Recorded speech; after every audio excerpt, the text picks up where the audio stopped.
Ujian kejenuhan, tergesa-gesa dan kebuntuan harapan dalam menjalani istiqomah. Di sebuah desa kecil yang sunyi di tepian gurun, tinggal seorang pemuda bernama Yahya.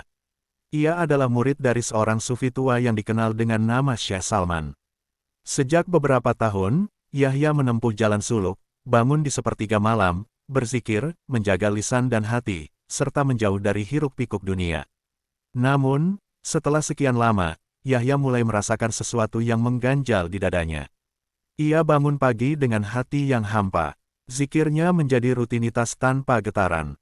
Ia merasa seolah tak ada yang berubah dalam dirinya.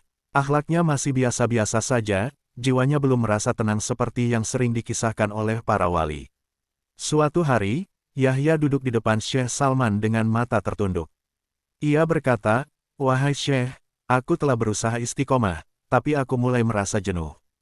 Tidak ada perubahan dalam diriku. Apakah aku sedang tersesat?" Syekh hanya tersenyum, lalu berkata, "Yahya, apakah engkau melihat sungai di ujung desa?" "Ya, Syekh." Airnya mengalir pelan, hampir tak tampak bergerak. "Pernahkah kau melihat batu-batu besar di dasarnya?" "Pernah," jawab Yahya. "Datanglah ke sungai itu setiap hari selama sebulan. Duduk dan pandangi batu itu selama 1 jam. Lalu kembali padaku." Yahya pun menurut. Setiap hari ia duduk di tepi sungai, menatap satu batu yang sama. Hari pertama, kedua, ketiga, hingga hari ke-30, tak ada yang berubah. Ia pun kembali ke hadapan gurunya. "Sudah kau lakukan?" tanya Syekh. "Sudah, tapi tak ada yang terjadi. Batu itu tetap keras, tak berubah."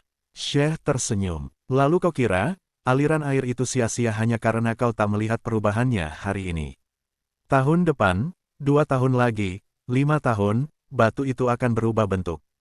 Tapi bukan air yang berubah. Air tetap mengalir. Yang berubah adalah batu, meski ia diam dan keras." Yahya terdiam lama. "Begitu juga jiwamu, Yahya," lanjut sang Syekh. "Istiqomah bukan tentang perubahan yang segera terlihat, tapi tentang keyakinan bahwa setiap kebaikan kecil sedang mengikis kerasnya hati yang selama ini membatu. Jika kau berhenti karena tak sabar melihat hasil, maka kau bukan orang yang meniti jalan, kau hanya sedang mengejar balasan."